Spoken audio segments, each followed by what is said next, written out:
Hi guys! In today's video we're going to be learning how to calculate an unknown value where there are unknowns on both sides of an equation.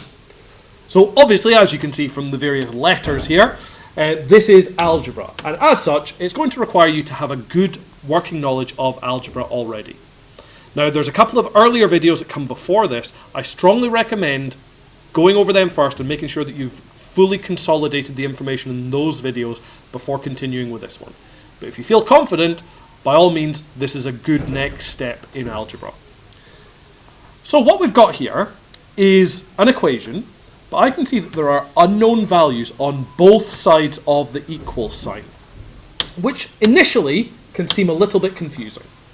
But there is one really important rule in algebra, and as long as we follow that faithfully, we will always arrive at the correct answer. And that is, whatever we do to one side of the equation, we have to do to the other side of the equation as well to keep it balanced. Again, look at the previous videos where we talk about balancing scales and stuff like that. So if you think of this as a set of scales here, and you try to keep them balanced, as long as you do that, then you'll get to the right answer. Okay? So, to solve this one, the first thing I'm going to do, as always, is I'm going to write out the full equation. Now, to start off with, I'm almost going to forget about this side of the equation. I'm going to forget it exists. And what I'm going to do is I'm going to treat this side just like a normal algebra problem. And I'm going to try and get rid of the numbers on this side. I want to get the numbers onto that side, there. So we have a positive 5 there that we can move to the other side by turning it into a negative 5. So x plus 9 minus 5, which is really just x plus 4. Okay, so what I've got now is all the numbers on one side. I have a 4 on that side, but I've still got this annoying x here. And I don't want it there. I want the letters all on one side and the numbers on the other side. So let's deal with that annoying x. So if I have 2x and I minus an x, what am I going to end up with? I'm going to end up with an x. And that equals, well, all I've got left on this side now is the plus 4. So x equals 4. And there's our answer. Let's look at a similar example here. So in this case, we have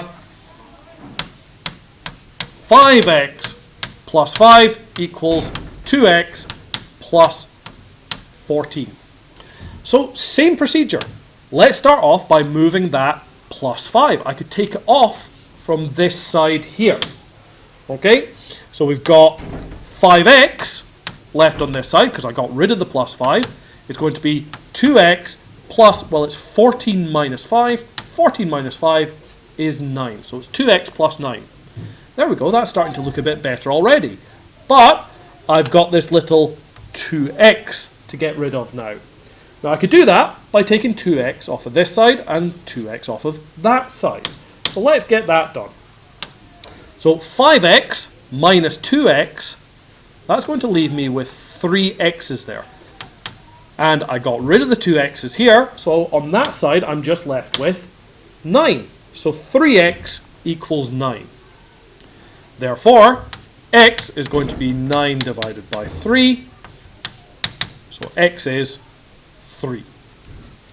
Okay, now this one is a little bit trickier because we can see it involves a minus number. But let's stick to the same strategy as before. We'll find it works no matter what. 6x minus 4 equals 2x plus 4. Well, to start off with, let's get rid of that minus 4, but we're going to get rid of that by adding it on the other side. So it needs to become a positive on the opposite side. So we're going to end up with 6x here equals 2x plus 4 plus another 4. In other words, 6x is 2x plus 8. Now, we just need to get rid of that 2x. So we take off 2x from both sides. We end up with 4x here and 8 here. And you can probably see where this is going now. X equals 2. Now, this next example is potentially a little bit trickier because it relies, or it can rely, on our knowledge of negative numbers. And I'm going to show it two different ways. One of which is a little bit more complicated, but if you have a good working knowledge of negative numbers, it's actually fairly simple. So we start off writing out the equation. 4x plus 5 equals 7x minus 11. Now the first thing that most of us want to do, we see this positive 5 here and we think, well, that's easy to get rid of. We just take it off. Okay, that's absolutely fine. So we're going to end up with 3x on this side equals 7x, not a very good 7 up there, 7x minus 11 minus another 5. Now this is where you need to be really careful, because minus 11 minus another 5, well, you would think 11 minus 5, well, that's 6, isn't it? But actually this is not just 11, this is a minus 11. So let's think about this on the number line. We've got our number line. Here's 0 in the middle. All the positive numbers are up here, and all the negative numbers are down there. Now let's say minus 11 is here. There's minus 11. All right? And we're taking off another 5. That means that we're going to be getting more negative. We're actually going to end up way down the number line at minus 16. So minus 11 minus 5 is actually going to be 3x equals 7x minus 16. Okay? The next thing we want to do then is we want to get rid of this 7x over here. We can see we've got a 7x. Well, we want that out the way, but that means I'm going to have to take off 7x from 3x. So things are getting very negative over here. But let's stick to it. Let's think about this. We know how negative numbers work, hopefully. So let's keep pushing. We got 3x. We're going to take off 7x. Well, I'm going to end up with minus 4x. And that equals minus 16. So minus 4x equals 16. Well, if minus 4x is minus 16, in that case, normal 4x, or positive 4x, is going to be positive 16. And therefore, x on its own is going to equal 4. Now that's one way of doing it. However, as we can see, there's a lot of negative numbers here. You're having to subtract 7 from 3. You're having to subtract minus 5 from minus 11. And therefore that can be a bit complicated to think about. So the other way of working around this is instead to not move the 5 here, but to actually try moving the 11 first instead. Because it's quite easy to get rid of negative numbers. It just involves adding.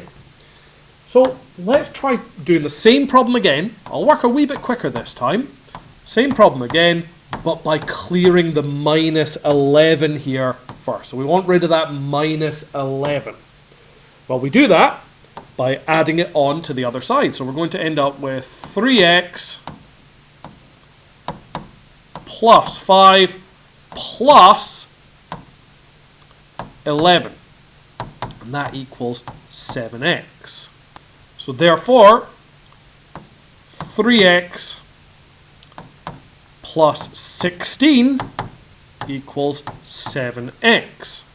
So you can see here that I'm trying to put the numbers on the opposite side to how we normally do it. But it doesn't really matter. It doesn't matter what way you balance a set of scales, as long as they're balanced.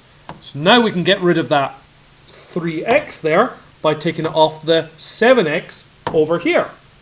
So we're going to end up with just 16 on this side, which is 7x minus 3x, which is 4x. And therefore, x equals 4. And that, you can see, is a slightly easier way of working it out. So we could work it out this way round by moving the 5, which gives us lots of negative numbers. Or instead, we can try moving the minus 11 first. And that gives us more positive numbers. It doesn't matter what letters you move to which side and what numbers you move to which side, as long as the letters end up on one side and the numbers on the other. So one final example then. And I'm going to stick to that method there of dealing with the negative number by adding it on. So 3x plus 22 equals 9x minus 2. Well, that minus 2 is really nice and easy to get rid of. I'm going to do it by moving it over to the opposite side. So 3x plus 22 plus 2 equals 9x. Therefore, 3x plus 24 is 9x. Now I just need to get rid of this 3x. So 24 equals, well, 9x minus 3x, 6x. So 24 equals 6x. So x is 24 divided by 6, which is 4. And we get our answer. So that's really it, guys. Whenever you see unknowns on both sides, all you need to do is follow the same old strategy when it comes to balancing our set of scales. And that is, whatever we do to one side on our set of scales, we need to do to the other side. And as long as we follow that faithfully and keep our scales balanced, we can just move numbers around, move letters around, and end up with the correct things on the correct side with everything staying balanced. Cheers, guys!